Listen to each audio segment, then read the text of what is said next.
Welcome back. അപ്പോൾ നമുക്ക് ഇന്ന് ഒരു വിഷൻ ബോർഡ് ചെയ്യാം. ഞാൻ ഫസ്റ്റ് ടൈമാണ് വിഷൻ ബോർഡ് ചെയ്യുന്നത്. അതിൻ്റെ ഫൈനൽ ഔട്ട്പുട്ട് എനിക്ക് നല്ല ഇഷ്ടപ്പെട്ടിട്ടുണ്ട്. അപ്പോൾ നിങ്ങൾക്ക് ഇഷ്ടപ്പെട്ടാൽ അത് കമൻറ്റും ചെയ്യുക. അപ്പോൾ നമുക്ക് ഫുൾ വീഡിയോ കാണാം കേട്ടോ.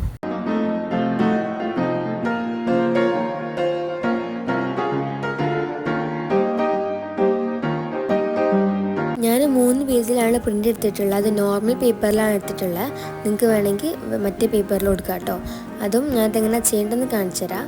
ഫോൺ എടുത്ത് അതിൽ പിൻട്രസ്റ്റ് ആപ്പ് എടുക്കുക. എന്നിട്ട് സെർച്ച് ബട്ടണിൽ സ്റ്റഡി മോട്ടിവേഷൻ അടിച്ചു കൊടുക്കുന്നുണ്ട്.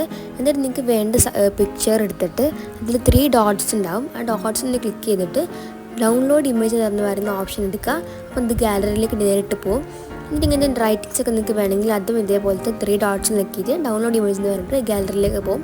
എന്നിട്ട് നിങ്ങൾ ക്യാൻവ എടുക്കുക. ക്യാൻവയിൽ ടെംപ്ലേറ്റ്സ് എന്ന് പറയുന്ന ഓപ്ഷൻ ഉണ്ട്. അത് ക്ലിക്ക് ചെയ്ത് കഴിഞ്ഞാൽ ഈ സെർച്ചിൽ A4 സൈസ് പേജ് അടിച്ചു കൊടുക്കുക. അപ്പോൾ അങ്ങനത്തെ പേജ് കിട്ടും. അതിൽ അങ്ങനത്തെ ഡിസൈൻസ് ഒക്കെ ഒന്ന് റിമൂവ് ആക്കി കൊടുക്കുക. അതിന് അടിയിൽ ക്യാമറ റോൾ എന്ന് പറയുന്നൊരു ഓപ്ഷൻ ഉണ്ട്. അത് ക്ലിക്ക് ചെയ്ത് ഗാലറിയിലേക്ക് പോയിട്ട് നിങ്ങൾക്ക് വേണ്ട നമ്മളിപ്പോൾ ആക്കിയ പിക്ചേഴ്സൊക്കെ ഇതിലേക്ക് ഒന്ന് ആഡ് ചെയ്ത് കൊടുക്കുക. എന്നിട്ട് അവിടുന്ന് പേജിലേക്ക് ആക്കിയിട്ട് എനിക്ക് വേണ്ട സൈസിലൊന്ന് ആക്കി കൊടുക്കുക കേട്ടോ. അപ്പോൾ ഇങ്ങനത്തെ 3 ഞാൻ ചെയ്തിട്ടുള്ളത്. നിങ്ങൾക്ക് ഇത്ര വേണമെങ്കിലും ചെയ്യാം. അപ്പം ഞാനിപ്പം 4-നെക്കാട്ടി കുറച്ചുകൂടി വലുപ്പമുള്ള ഒരു A3 സൈസിലാണ് ഞാൻ എൻ്റെ വിഷൻ ബോർഡ് ചെയ്തിട്ടുള്ളത്. നിങ്ങൾക്ക് വലുതാണെങ്കിൽ അത്രത്തോളം ചെയ്യാം. പിന്നെ നമുക്ക് വേണമെങ്കിൽ ഇപ്പുറത്തുനിന്ന് പേജസൊക്കെ എടുക്കാം. എന്നിട്ട് ഡൗൺലോഡ് ചെയ്യാം. അപ്പോൾ വാട്സപ്പിൻ്റെ ഓപ്ഷൻ ഉണ്ടാവും. അപ്പോൾ നിങ്ങൾക്ക് വേണമെങ്കിൽ ഡയറക്റ്റ് ആക്കിയിട്ട് പ്രിൻറ്റിംഗ് ഷോപ്പിലേക്ക് അയച്ചു കൊടുക്കാം കേട്ടോ. എന്നിട്ട് ഞാൻ എല്ലാ പിക്ചേഴ്സും ഇങ്ങനെ ഒന്ന് കട്ട് ചെയ്തെടുക്കുന്നുണ്ട്.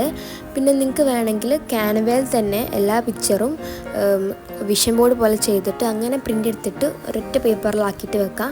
അല്ലെങ്കിൽ നിങ്ങൾക്ക് പിൻട്രസ്റ്റിൽ നിന്ന് നിങ്ങൾക്ക് ഇതേപോലെ ക്യാൻവയിൽ ചെയ്യുന്ന പോലെ ഒറ്റ പേപ്പറിലാക്കി ചെയ്യാൻ പറ്റും. എനിക്ക് ഇതാണ് ഇഷ്ടപ്പെട്ടത്. കാരണം നമ്മൾ ഒറ്റയ്ക്ക് തന്നെ കട്ട് ചെയ്തിട്ട് ഒട്ടിക്കുമ്പോൾ ഇതിയുടെ ഭംഗി കിട്ടും. അപ്പോൾ എനിക്ക് ഇഷ്ടമുള്ള പോലെ ചെയ്യാം കേട്ടോ. അപ്പോൾ ഞാൻ ഫുള്ളായിട്ട് കട്ട് ചെയ്തെടുത്തിട്ടുണ്ട്. എന്നിട്ട് ഒരു കാർഡ്ബോർഡ് പീസ് എടുക്കുക. നിങ്ങൾക്ക് വേണമെങ്കിൽ ക്യാൻവാസോ അല്ലെങ്കിൽ പേപ്പറോ നിങ്ങൾക്ക് ഫ്രെയിം ആക്കാനാണെങ്കിൽ പേപ്പറിൽ ചെയ്തിട്ട് അല്ലെങ്കിൽ ബുക്കിൽ ചെയ്യാൻ നിങ്ങൾക്ക് ഇഷ്ടമുള്ളത് ചെയ്യാം കേട്ടോ. അപ്പോൾ ഞാൻ കാർഡ്ബോർഡ് എടുത്തിട്ടുള്ളത്. എനിക്ക് വാളിൽ സ്റ്റിക്ക് ചെയ്യാനുള്ളതിനെ കൊണ്ടാണ് ഞാൻ കാർഡ്ബോർഡ് ചൂസ് ചെയ്തത്. എന്നിട്ട് ഞാൻ എല്ലാ കട്ട് ചെയ്ത പേപ്പേഴ്സ് ഒന്നും ഇങ്ങനെ വെച്ച് നോക്കിയിട്ടുണ്ടായിരുന്നു കേട്ടോ. എന്നിട്ട് അതേപോലെ ഞാൻ ഓരോന്നാക്കി ഒട്ടിച്ചെടുക്കുന്നുണ്ട്. അപ്പം ഇത് ഒട്ടിക്കുന്നത് നല്ലൊരു അടിപൊളി പ്രോസസ്സാണ് കേട്ടോ. കാരണം നമ്മളിത് ചെറിയ പേപ്പേഴ്സൊക്കെ എടുത്തിട്ട് ഇങ്ങനെ ഒട്ടിക്കുമ്പോൾ നല്ലൊരു സാറ്റിസ്ഫാക്ഷൻ കിട്ടും. അപ്പം ഞാൻ ഇതെല്ലാം ഇങ്ങനെ ഒട്ടിച്ചെടുക്കുന്നുണ്ട് കേട്ടോ.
എല്ലാം ഇങ്ങനത്തെ വലിയ പേപ്പേഴ്സൊക്കെ ഒട്ടിയതിന് ശേഷം കുറച്ച് ഭാഗം അവിടെ ഒഴിവുണ്ടായിരുന്നു. ബട്ട് നമ്മളതിൽ കുറേ ചെറിയ സ്റ്റിക്കേഴ്സ് ഉണ്ട്. അതായത് ഈ ഓരോ റൈറ്റിങ്സൊക്കെ ഉള്ളത്. അപ്പോൾ അതൊക്കെ അവിടെ ഒട്ടിച്ചെടുക്കാമെന്ന് വിചാരിച്ചു കേട്ടോ. ഈ വിഷൻ ബോർഡ് എന്നൊക്കെ പറഞ്ഞിട്ടുള്ള ഓരോ റൈറ്റിങ്സിൻ്റെ.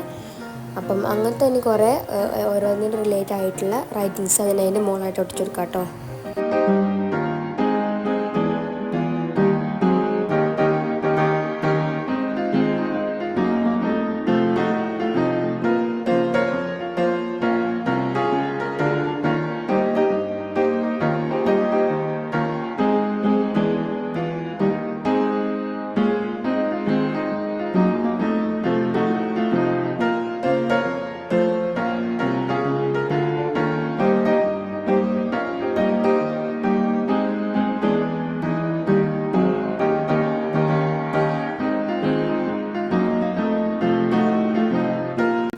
ഫൈനലായിട്ട് 2026 എന്ന് പറയുന്ന പേപ്പർ ഇതിന് സെൻറ്ററിൽ നിന്ന് ഒട്ടിച്ചു കൊടുത്തിട്ടുണ്ട്.